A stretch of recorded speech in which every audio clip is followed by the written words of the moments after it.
मैं विजय प्रताप राव अपने YouTube channel free education centre में आपका स्वागत करता हूं। मैं आज इंडियन पॉलिटी का एक इम्पॉर्टेंट टॉपिक जिसका नाम ड्राफ्टिंग कमेटी है पढ़ाऊंगा। ड्राफ्टिंग कमेटी को ड्राफ्ट कमेटी, प्रारूप समिति, मसौदा समिति, पांडुलेखन समिति यानी कई नामों से जानते हैं। कभी कभी हिंदी वाले सेक्शन में भी प्रारूप समिति, मसौदा समिति, पांडुलेखन समिति न लिख करके ड्राफ्ट कमेटी या ड्राफ्टिंग कमेटी लिख देता है। तो ये सारे नाम पता होने चाहिए, क्योंकि किसी भी नाम से अगर क्वेश्चन पूछ दे तो पता होना चाहिए कि यह प्रारूप समिति की ही बात कर रहा है। इसका गठन 29 अगस्त 1947 को हुआ था और इसमें सदस्यों की संख्या कुल 7 थी। मैंने सदस्य संख्या 1+6 लिखा है, मतलब एक अध्यक्ष और 6 सदस्य मिला करके सदस्यों की संख्या 7 थी। मैंने ऐसा इसलिए किया क्योंकि क्वेश्चन पूछता है तो अक्सर ऐसा पूछ देता है कि अध्यक्ष को मिला करके प्रारूप समिति में कितने लोग थे, या अध्यक्ष को छोड़कर प्रारूप समिति में सदस्यों की संख्या कितनी थी। तो क्वेश्चन आप लोगों को क्लियर पढ़ लेना चाहिए।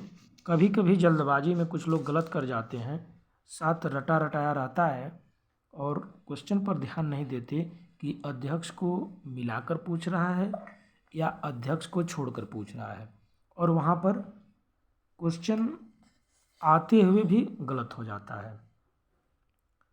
इसमें अध्यक्ष बनाया गया था डॉक्टर B.R. अम्बेडकर को, और इनके साथ सदस्य थे N. Gopalaswami Ayyangar, Alladi Krishnaswami Iyer, doctor K.M. Munshi, Syed Mohammad Saadulla, B.L. Mitra और D.P. खेतान।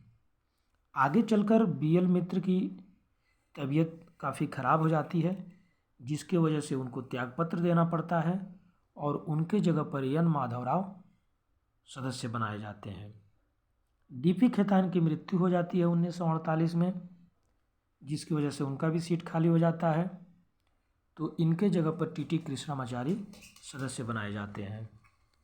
इस तरह से कुल 7 लोग होते हैं एक अध्यक्ष को लेकर के।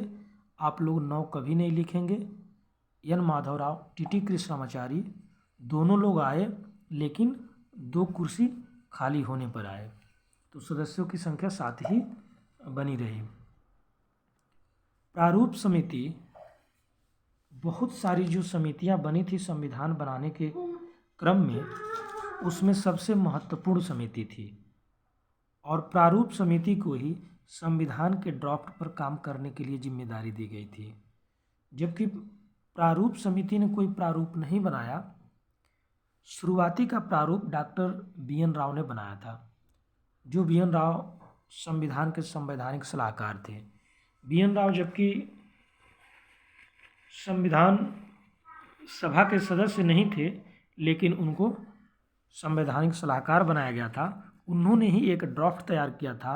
उसी ड्राफ्ट पर काम करने के लिए ड्राफ्टिंग कमेटी बनाई गई थी, और ड्राफ्टिंग कमेटी ने ही अंतिम रूप से कहा जाए तो संविधान बना करके तैयार किया।